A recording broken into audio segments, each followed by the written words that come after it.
What is the goal? Not years ago. Some power on the case. Masu to bunch years ago. What is the goal? Not years ago. Some power on the case.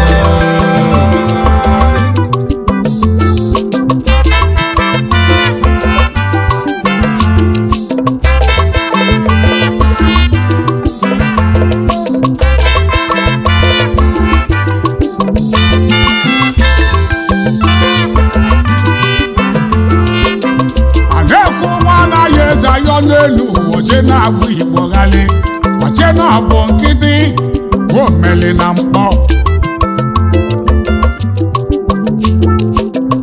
Ya bụ eze kudu banchi na mkpọ, odogwu nwa ha ọgaranya ngada, ka ị na-ekwu okwu ya. Sir Francis Okechukwu, Nwokeke, ya bụ eze ego hụrụ bọnchị na mkpọba anyị. Odogwu na-aya eze eri mgbe ọ na-akọsida o kwetego Rochigo inu na o kwetego Rochigo ndị bọnchị echigo n'echichi a Rochigo rochiri eze ego na mkpọ.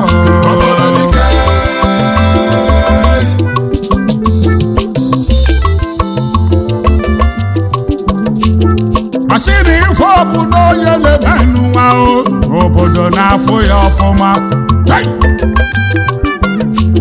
Ozikwa ile eme mma obodo na-afụ, ile eme njọ obodo na-afụkwazi. Otego aka udu bọnchị na mkpọ, nwachiri eze ego ji emela obodo ife ọma. Ndị ọ na-akwụ ụgwọ ọfa akarịrị akarị, ụmụ ajadu niile a na-eri ụgwọ ọnwa n'aka udu bọnchị eze ego. Ndị okenye niile dị over 65 tu gabazie banja na-eri ụgwọ ọnwa n'aka eze ego mkpọ. Udogwu obodo dike na ya mere ife ọma dalụ ụda ekene m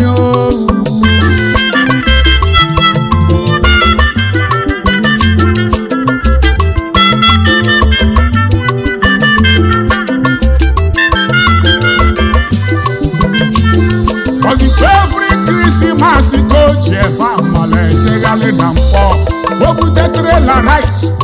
Ọ na-eke onye ọbụla ịbịara n'ebe afọ ofu akpa rice ya ejebeghị, o tinyekwuo onye ego ahịa eji wee mekọnata mmanụ. Odogwu eze ego mere nnekwu ife orabụrapọ olulu ilo dịrị ọla na mkpọ. O tinyela ọkụ dịrị ọla na mkpọ ilu n'ụmụsi ome na Central School Road. Ọkụ na-ekwu ebe niile maka udu bọnchị na ọ bụrụ ile. Odogwu n'ime nwụrụ ife mpa oyi nwanwụ ka mkpọ na-ebele odogwu ọ na-egbuchalighị eze ego udu bọnchị oyoma. Igwe na-achị mkpọ si m ka na-eyi maka ikwetelu chi echichi ya. Nwata na ya eze ọ na-akọzira echi ya mkpọ niile. Ndị ọzọ mkpọ, ndị nze na ọzọ na mkpọ si m ka na-esie ya ike n'imesịrị kwete chi ya echichi. Eze ego na mkpọ ọbanyị ngalanya ngada ngada. Ya na-ekwu okwu ihe ka mụ ma chọọ ka ị mara ọfụma. Sir Francis Okechukwu, Nwokeke, onye abụ eze ego udu bọnchị na mkpọ. Na nke ikpeazụ a mmiri ego alati ndị obodo ndị bọọsụ ndị ọgaranya onye nnekwu ego ọgaranya nwere osu nwaanyị na mkpọ otikpọta ma ọkọ ile ma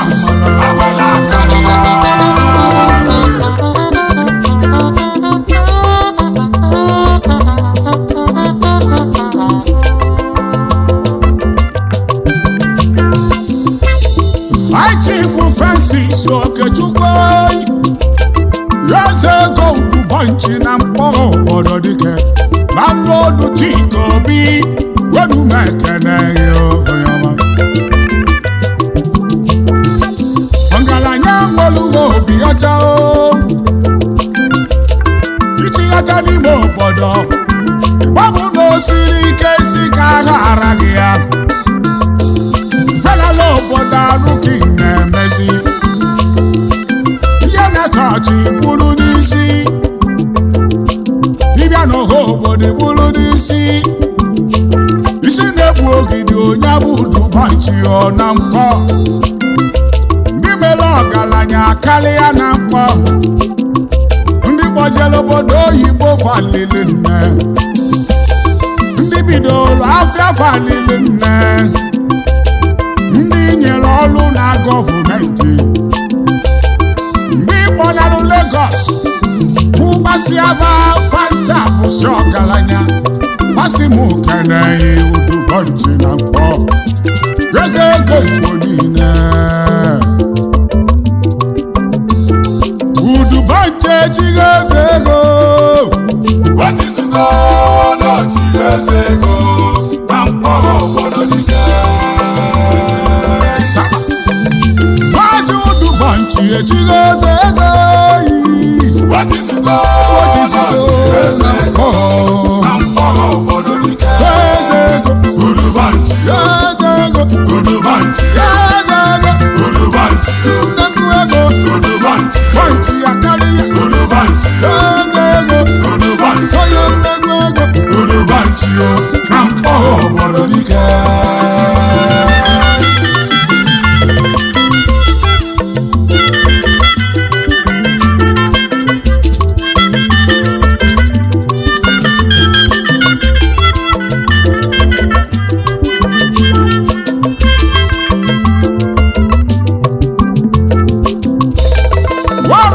Chairman Franking International Limited ka nnekwu ebe importer and exporter of industrial chemical ka mụ na-ekwu of agro and allied oil products na n'ụwa odogo ọrụ kemikal ka iji wee karịsịa Lagos steeti eze ego na mkpọ nwanne n'ihi na-emesighị ike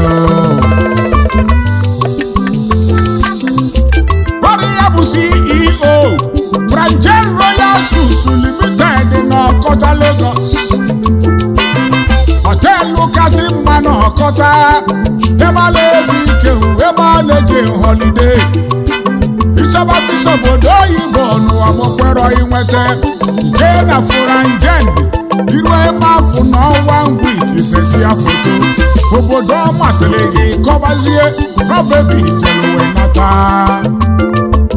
ifọdụ n'aka kalakali obodo ebe na Lagos kọrọ na anyị ọrụ ya bụ managing director Miran Industries Limited odogwu business kara aka ka eji wee malụ odogwu ya na ndị ọcha na-akpakọ good morning n'obodo oyibo good evening na Nigeria odogwu bụ kọntaktị ka m na-akụrụ egwu eze ego na mkpọ Chika Obi ekene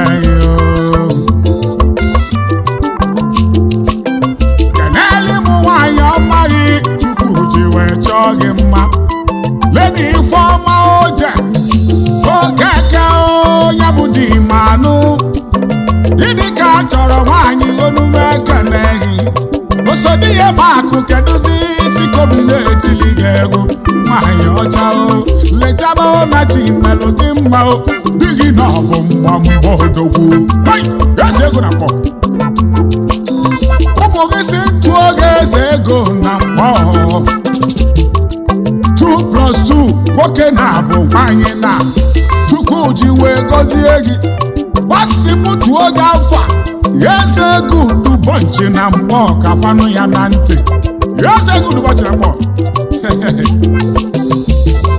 ụmụnne niile na fasị tuo gị afọ eze ego ụbọchị na mkpọ obodo dike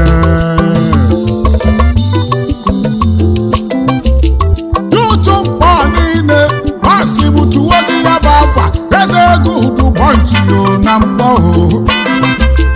ụmụ nwanyị mkpọ niile vasị mutuo gị afa ndị nna mkpọ niile vasị mutuo gị afa Anambra steeti na vasị mutuo gị afa Naijiria niile na vasị mutuo gị afa Afrika niile va chọrọ ka fanụ afa gị eze ego Udubanchi eze ego Udubanchi eze ego Udubanchi nnekwu ego Udubanchi pọnchi ya karịa Udubanchi eze ego Udubanchi onye nnekwu ego Udubanchi na mkpọ obodo dike Kaya, Tuza, Hoka, Kaya, Suba, Kaya, Saga, Hida, Hoi, Sa. Udubanchi ejighị eze ego. Wasịsịkọ n'ọchịrị eze ego na mkpọ obodo dike Saba. Maazị Udubanchi ejighị eze ego. Wasịsịkọ n'ọchịrị eze ego na mkpọ obodo dike